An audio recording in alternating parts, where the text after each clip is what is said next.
Welcome to the Entrepreneur podcast. I'm your host, Christian, aka Love Pixel. And in each episode, we sit down with spiritual entrepreneurs sharing their knowledge, wisdom, and tools on their path to authentic success. Let's dive in. What's up, beautiful people? This is Christian from the Successful Entrepreneur podcast. And today we have a very special guest for you. Her name is Divina, and she mentors magical people to monetize their creative and healing talents in a fun and sustainable way. She combines the practical experience of generating millions of dollars through her own business with her intuitive seeing of the deeper truths that we must look at in order to have a real fulfillment. So she really believes that we can transform our reality through a combination of prayer, creativity, and aligned action and generate an upward spiral of wins that benefits all beings. Her creative expression also includes being a healing musician, clothing designer, and Vedic astrologer. Welcome to the show, Tara. Thanks for having me. So great to be here. Yay, what an honor. So tell us more about you. Like, how did you become that magical being that you are, helping others monetize their gifts and talents? Yeah. How did that come about? Well, it's a bit of a long story, but the headline is that I was working in the music business. I was a vice president at the Warner Music Group and had been on a very interesting 10-year journey with that and was not connected with my magic or any kind of entrepreneurial side of myself at that point. And I got an invitation in 2008 to a little festival called Burning Man. And I wound up there.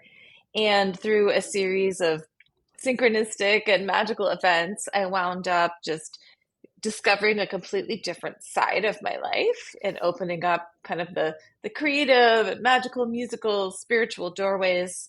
And then nothing was ever the same. And I wound up pursuing my life purpose and discovering Vedic astrology and music and all the different things.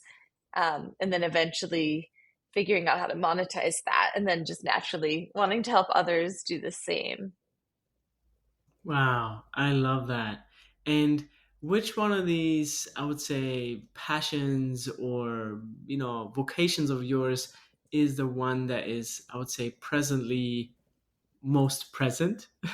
How, what do you love to like do most currently in your life?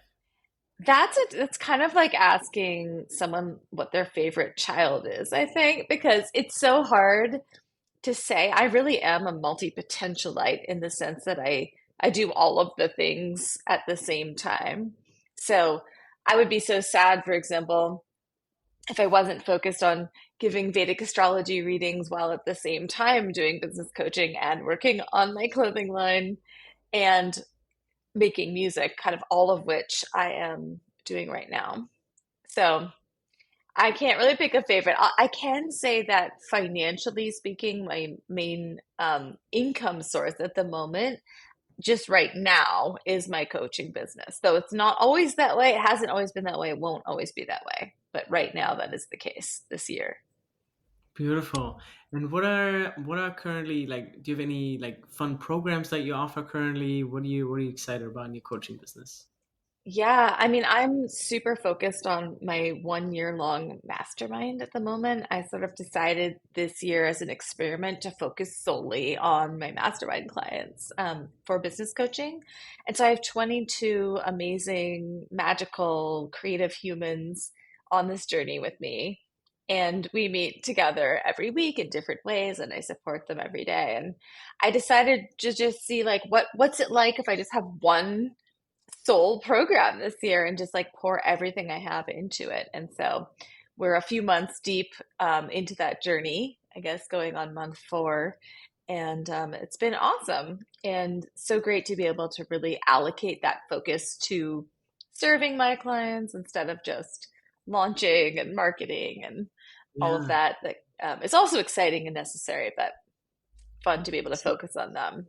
so is there a structure to the program, or is it more just like I tune into what each individual person needs, or kind of like a mixture of both? Like, how would you Yeah. classify that? How would you like people who I would say who are interested? Like, how would they find out if that's for them? Like, can you talk a little bit more about that, the mastermind? Yeah, I mean, it's definitely a mixture of both. So there, it has a structure, but then it also has a flexibility. So we meet together every week. We have a week off during the month, but we otherwise meet every week in pods of like 5 to 6 people. And then each person gets a 15 to 20 minute coaching segment where it's just like me and them chatting, and other people can chime in and give input, et cetera. And that's kind of the meat and bones of the program. And then in between, we also engage in our Facebook group where they can post anything they want, like for copy review, or, I just got this photo shoot done. What do you think? Or, I have this issue coming up with a client, or I'm working on my album and this is arising. These are the kinds of things people might bring up in between sessions. They also get one-on-one sessions with myself and my husband and a coaching partner, Zev, who also really holds the clients as well and anything that they need. He also leads a mindset magical prayer call every 2 weeks. We have an operations call as well for like the nitty gritty of technology, which I know you understand very well. And then we also have somebody on the team who does copy edits as well. So they're getting just like a ton of different support from every angle, which is really necessary, I think, especially when we're on the precipice of doing very exciting, scary new things in our business. To be able to feel held from all different angles really does like increase the chances that we'll succeed and be able to stay the course with our big dreams and big prayers. Beautiful. And who would you say is that mastermind mainly for? Is that for new people, like people who've been in the business for a couple of years, or like experts? How would you classify those? It's for people who they have a business, they know what their business is. They might be open to changing it. They might be ready for a revamp of that business, but they have experience. Like they've probably been working on some business of their own for at least 5 years. And maybe they've made multiple six figures in the past. And recently their business has been making nothing, or maybe they never quite crossed that threshold of like 5 figure months or whatever financial benchmark they have. Or maybe they're feeling like the creativity just never got brought into their business and got left to the side. But those are definitely the people who thrive in the container, who have like the foundational sense of like what it's like to be an entrepreneur and how a business is run, but they're missing different pieces that would allow them to have a sustainable, repeatable income.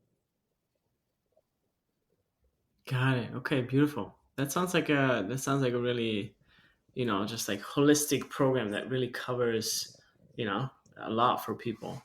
And so what, like, from your pathway and your background, like how did you get into coaching and helping people with their gifts? Like tell us a little bit more about your Yeah. background, your story.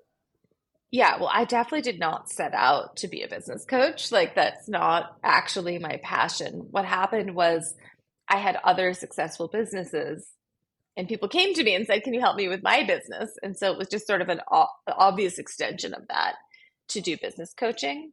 And then the other thing that happened was I began this journey with my Vedic astrology practice. And one of people's main questions, well, there was two main questions that everyone cares about. So everybody cares about their purpose and their career to some degree.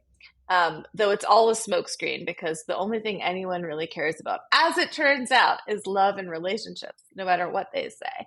99.9% of the time, a reading winds up focused on love and relationships, even if the person's like, that area of my life is fine. I just want to talk about these other things. So I began mentoring people around life purpose, number one, which obviously the next thing after you find your life purpose is you want to know how to monetize it, probably. So that's one path that led me into business coaching.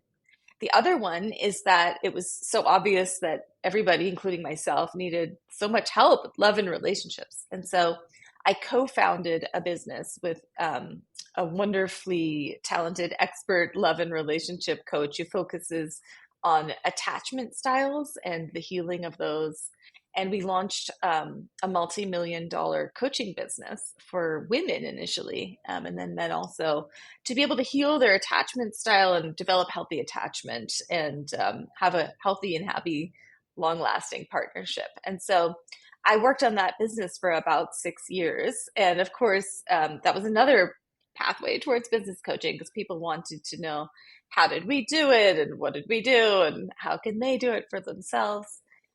It was also a very kind of like an automated funnel based marketing flow. And after doing that business, I realized how much I personally prefer and appreciate the ability to bring creativity into it, like to allow for more of a magical flow and a self-expression that attracts clients versus something more mathematical and automated.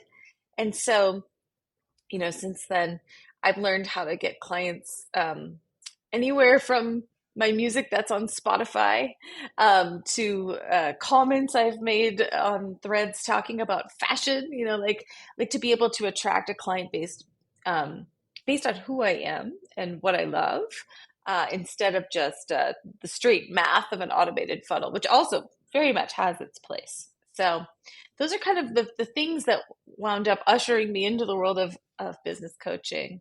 That, and of course, I built my Vedic astrology practice. I've had online retail stores that were quite successful, and I've had my fingers in different pots of business. And I think it's so important for so many business coaches have never had a successful business outside of business coaching, and I think that it's fine, but there's something really nice about being able to receive mentorship from someone who's actually done a business that's similar to the one that you're working on. So I appreciate that I'm able to at Yeah. least bring Yeah, that. it sounds like you Yeah. really like you put you put the heart back into business, you know?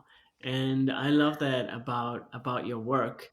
And when we work with clients at Love Pixel Agency, we always look at, what's the balance, or where on the spectrum of like divine masculine, divine feminine do people fall onto? And I think your work is such a great example of being so well balanced, and being business savvy, having that masculine background, but also having this like artistic, uh, you know, music is, part of your passion too. So, people get a really well round offering and just like energy when they come to you. So I think that's really beautiful that you share your services with the world, and especially in a time that we need it so much. So yeah, it's really inspiring. And the question I have around that is, when did you start to like establish like a real online presence with your coaching offerings? It's a great question. So I was playing around with all of this up until about 2019, so about 5 years ago. I would put things out there and I was working, but I wasn't really like going full steam ahead, partially because my attention was bifurcated in that I was focusing heavily on the love coaching business, right? And less on my own presence. And my identity was not wrapped up in that business. It was somebody else's identity that I was helping to bolster, the head coach of that business. So in 2019, I realized that I was hungry to put myself out there and to actually have my own presence and to do my own marketing. And that's when I began to really take it seriously.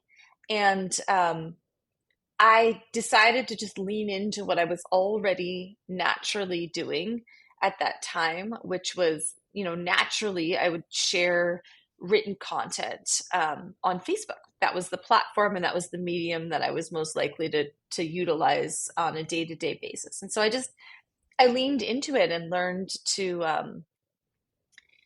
add calls to action and invitations and sales content to my content that I was already sharing, essentially. And that's when I began to really begin establishing myself online as a coach. And it took shape and grew very quickly from there. Beautiful. And since you have such experience and also long time experience in the coaching industry, so how would you think? How do you think the social landscape has changed over the years? Like, what do you see works or doesn't work anymore? Like, share a little bit about that. It's such a great question. So I think at the beginning, like when I first started studying the online marketing of the coaching realm, it was 2008. I think my very first program was an Eben Pagan program. And I don't know, for those of you who are longtime marketing nerds, you may remember Eben. He's still out there teaching. He's an amazingly talented, wonderful human being. And I'm so glad I started there, because Eben was teaching about the trends of the time, which were also based on foundational marketing wisdom, right? So it's like pain point marketing, specificity, like being able to understand the problem better than the client does, etc. Like this was all what we were doing. I guess that would have been almost 20 years ago. So we're talking about 16 years ago, 2008, right? How's my math? Maybe not great. Um, so it's always hard to calculate on the fly. So anyway, at that time, that's what worked. You'd say like, "Hey, are you having this problem? Are you having that problem? If you don't solve that problem, you're going to die alone in a box. So you better buy my product," right? And that's what worked essentially at that time was this like overtly kind of directed, masculine. I say in quotes because it's kind of just masculine, male dominated. I would say online marketing that was direct to the point, full of scarcity, fear, urgency, all of it, right? And that's what worked. And then over time, um, the the women started stepping into the industry in full force, and things really started cooking. I mean, like mid, like I think like 2014, 2015 was kind of like a big like injection of female energy. And then it was kind of like now we're selling energetics. Now we're selling desire. Now we're selling lifestyle, right? So then lifestyle marketing became such a thing. It's like me and my luxury bag and my luxury car, and you two can have this dream of sipping pina coladas on the beach while money rolls in, and you do absolutely nothing. It was sort of a different version of the dream based on desire, not need. It is said that men masculine buys on likes to buy things based on need, but that the feminine, the female, wants to buy based on desire. And I think there's a lot of truth to that. That like the masculine wants to spend money when they need new tires, but the feminine hates that, doesn't want to have to spend money on new tires. The feminine wants to go shopping and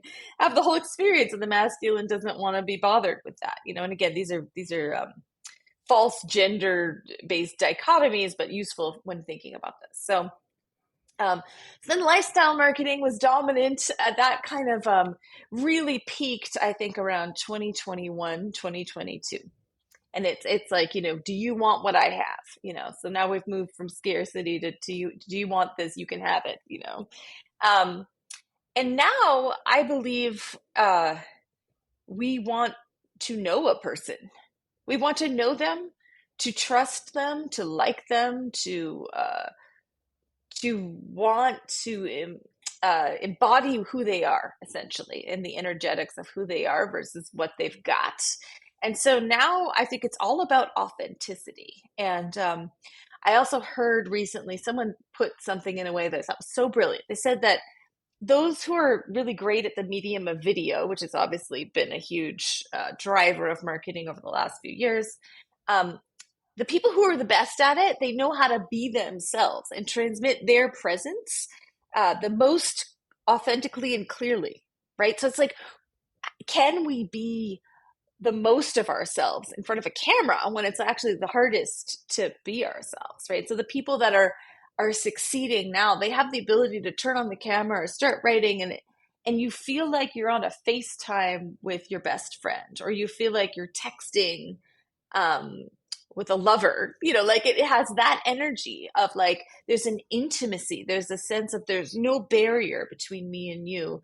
We are the same, except you may have something to teach me, a skill or a perspective or an energetic that I want. And so I feel like that is the main trajectory that we've been on. That the trend now is like, can you be yourself um, and allow yourself to understand your value and your worth as you.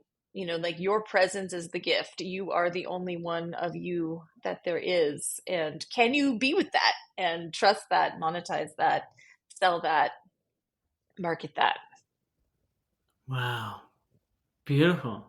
That was a really beautiful timeline, a really beautiful, excerpt and rundown of how the marketing landscape has changed over the years. I think I've never heard it summarized so well.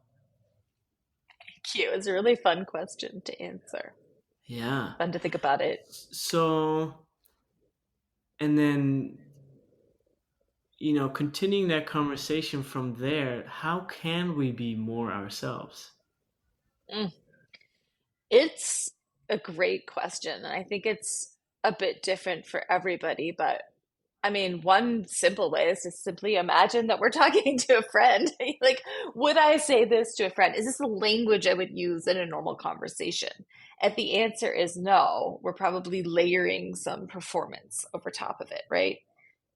The more that we feel like we're just unfiltered being ourselves, the more we're going to be ourselves, right? So it's about, I think, just asking ourselves over and over again, am I performing? Is this natural? Is this what I would normally say? Is this what I really want to say? What am I holding back? What am I not actually sharing here?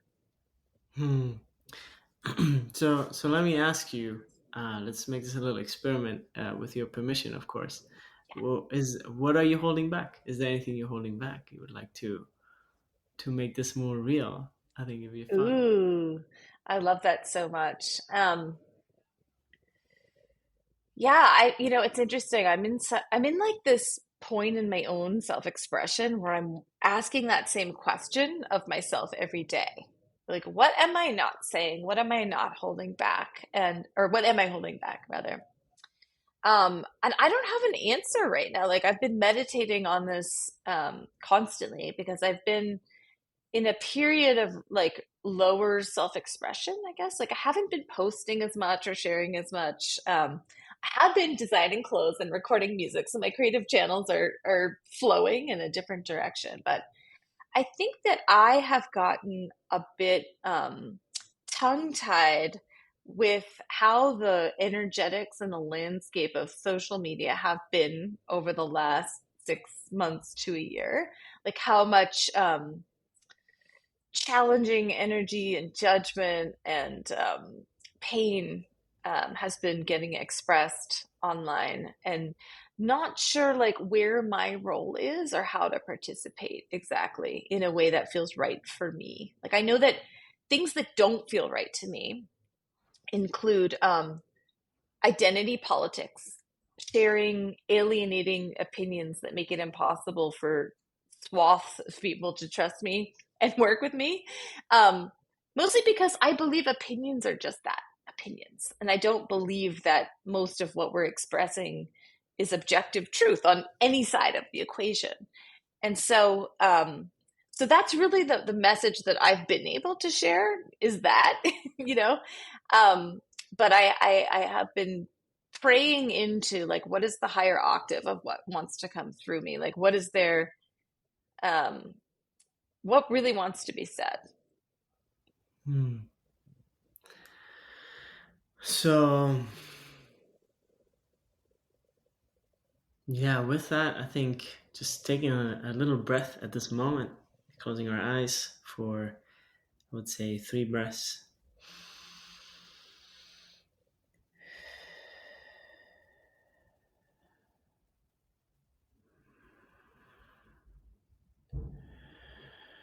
And one more.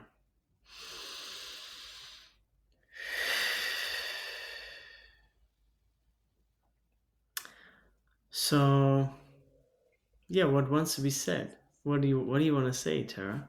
I think you're a wonderful soul, a wonderful being, and you do such wonderful work. Like, what do you wanna say?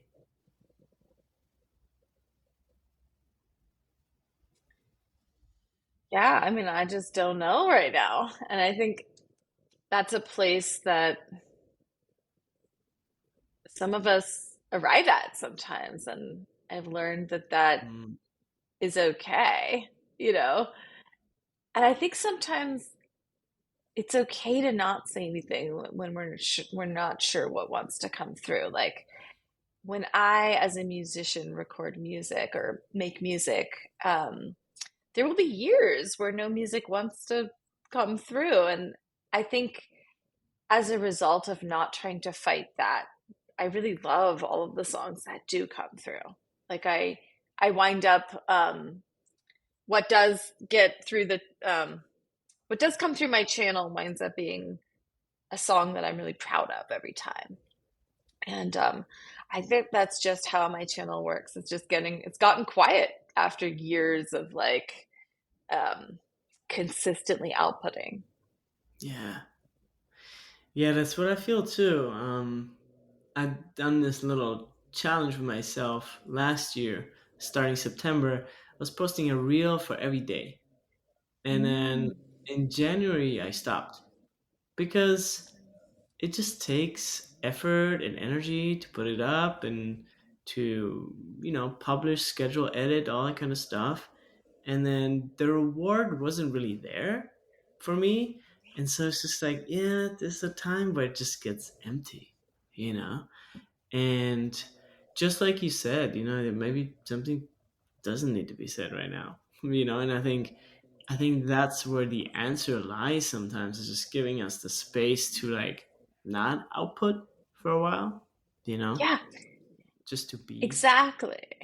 And I've created the luxury in my business of being able to do that. So, like, I've designed my businesses in a way that I can afford to spend 9 months to a year being quiet, but it wasn't always that way. And it's like sometimes we just have to get over feeling like we have nothing to say if we need to sell and market. Like, we just gotta be like, and I would say, like, that the counsel I give my clients when they hit these moments where, like, part of them has nothing to say, but they actually are going to need to get out there and say stuff in order to sell their content, their programs.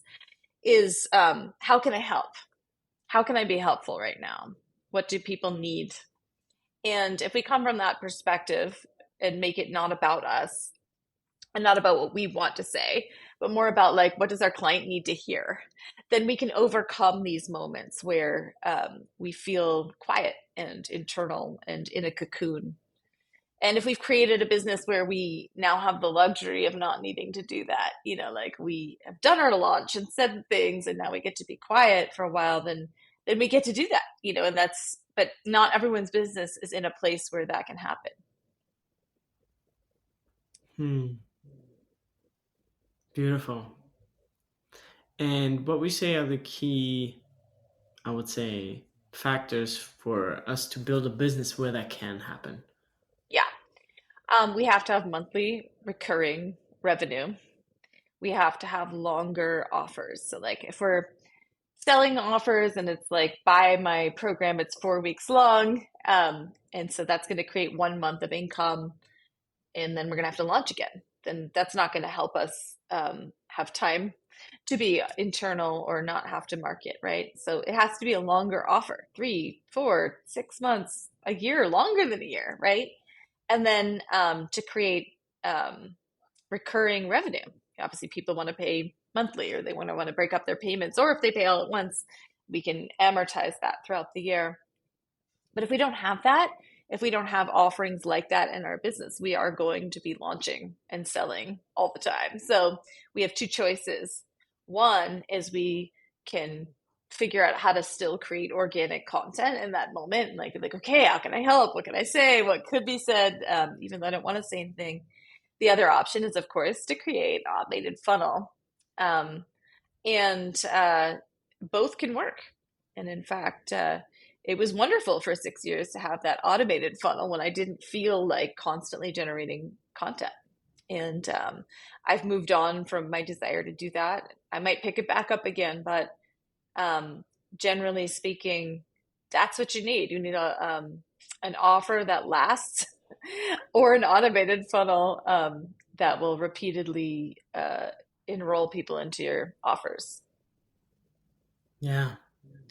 Beautiful. Yeah, and maybe even a combination of both, right? What I see Yeah. a lot of people see doing in the funnel world is everybody's talking about.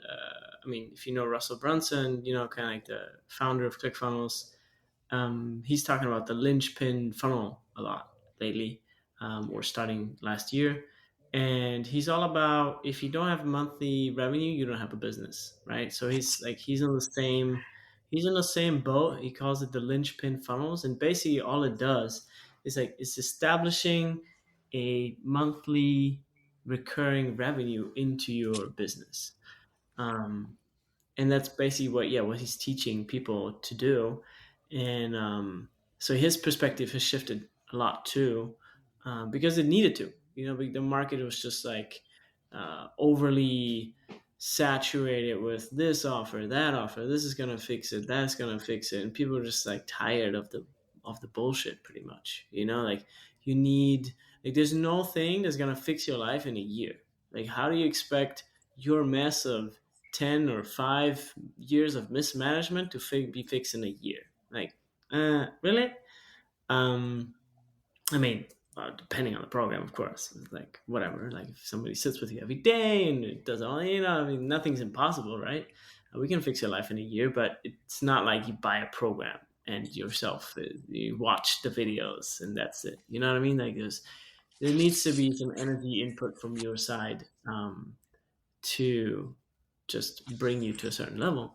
And so, yeah, that's what's happening in the funnel world too. And it's really interesting to see because, again, I want to stress kind of like this saying, which a friend of mine also is kind of like very a proponent of. Is his name is George Bryant. You can look him up on Instagram. It's his handle is it's George Bryant, and he talks a lot about how to put the heart back into business, right? And the system or the online landscape is just little it's just so disconnected. It's just a little broken of like people don't know how to connect with people anymore. That's why obviously right now what's not only trending but what's also what will last is people who are authentic, right? Because we want to buy and sell and communicate and talk to people that are authentic, right? So obviously what works online, if you can be the person that you are offline also online. That's why you were talking about being authentic, being you.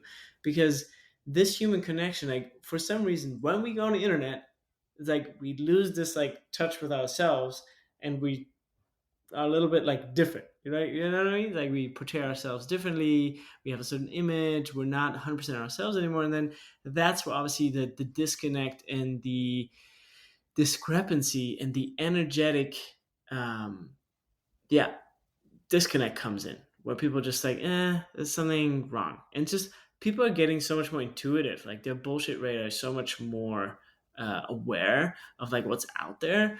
And it's really beautiful. And I think in a way collectively it really invites us to create more harmonious programs, more authentic programs, more holistic, more programs with integrity, rather than this 6 months or this 3 months thing is gonna completely change it. No, like this is a thing, and then we have a membership where we integrate together and we do stuff ongoingly, because this is how you change your life a long term, is by making habits, by changing little things over time, rather than making big shifts every week because they're not sustainable. You need time to integrate and things like that. So yeah, it's really beautiful to hear you say that.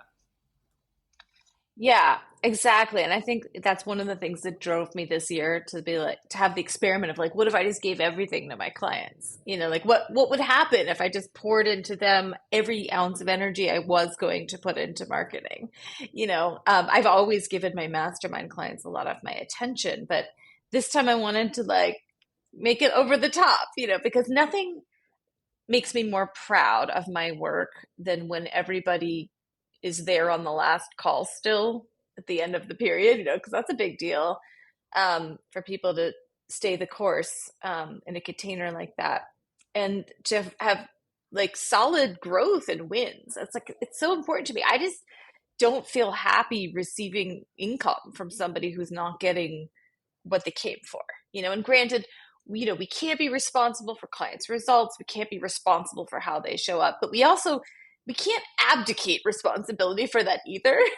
Like, um, and I I have a lot of clients who come in and they'll tell me, they're like, hey, I'm afraid I'm not going to show up. I'm afraid I'm going to flake. I'm afraid of this. I'm afraid of that. It's like, okay, it is your responsibility to show up. It is your responsibility to not flake, but it's my responsibility to help you with those things and to keep trying until we figure out a solution for you to get around that, like to find out what's under it. Are you frozen? Are you having a somatic challenge right now? Is your nervous system acting up? Are the structures of your life completely unsupportive to you showing up in your business? Are you terrified of something? Like to actually excavate that and look into it rather than, blaming the client. Oh, you didn't show up. You didn't do the work. I provided everything you need. You didn't do the thing with it. And the reality is information is cheap and abundant these days. Like you said, a program telling you what to do isn't transformational. And in fact, with AI coming in, and right now one of my clients who has a company called Digital Wisdom is doing an early adopter program that I've jumped into where he's creating an AI of me. Um, and my vision for this AI isn't that it will replace me. Of course, it's not going to replace me. It's a robot. But what it will do is it'll just make it easier for people to access the information that I've already shared, right? So it's a way to parse through the Taraverse of information. You can ask it a question and it'll know everything I've said for the last 5 years online or on video, and then spit that back out, right? And that's information, and that'll be useful. But it's not going to replace like the intuition, the psychic hits, the Vedic astrology, the dynamic emergence that happens in like coaching. And so I agree with everything you're saying. It's just information will continue to be devalued more and more and more as it becomes easier to zero in on exactly the information that you need through AI. And the human connection, the magic that we can provide as humans will, I believe, increase in value. It'll be the thing that we really do need to pay for. Yeah, beautiful. Yeah, and I think exactly what you said, it's like with AI becoming more and more prominent, what's going to become more important is the human, right? Because everything else is going to be so easily accessible, all the information, all the tips and tricks and all kinds of stuff, but the human is going to stay human, you know? The human's going to stay human. And then we get to enjoy and leverage the power of these new technologies, to be able to make information even easier to access. So that when we do need that, we've got it. It's both and it feels like an exciting time again. Like digital online marketing, the coaching space, etc. Like it's really an industry that's only been around in a big way for 20 years, right? And it feels like it's always on the precipice of something new and exciting because the last 20 years have been so um, dynamic in terms of the technological advances and changes that have taken place. I mean, 20 years ago, we didn't have an iPhone. Like we weren't using smartphones. So like what a wild ride it's been. And now with being on the precipice of AI, I think it's just another fascinating moment for this industry. It's like who knows exactly what will happen. Like I can try to predict what I think might unfold, and also like we're back in the great mystery once again. You know. Yeah, exactly. So, how do you think, what are your future goals, future vision? I mean, it's so hard to assess with AI, but what do you currently, what do you plan that your presence will grow into? And what's your dream that you're looking to like call in? Yeah. Okay. Well, there's a couple different parts to that answer. So first, I would just say that one thing I've learned since the beginning of my career is that it's really important to play with and embrace new technology early on. Like if you wait too long, you feel like a dinosaur. Like you don't know what's going on. It's hard to kind of grok it. And so, like for example, the way I got my first job in the music industry was that I would like hand code websites. And so I was brave enough to pitch myself as an intern for a Warner Music Group record label. And based on my internet knowledge, they took me, you know, like they accepted me. And then I just would make things up as I was going along. And it was constantly my job to be on the forefront of technology. And then I remember when things like Facebook first appeared on the scene, I was compelled to kind of embrace it. Like, what's going on here? Like, this feels like a zeitgeist. This feels important. And it was, you know, like in terms of Facebook ads and the way that the interface, Facebook changed all of our lives. It changed the face of social networking, right?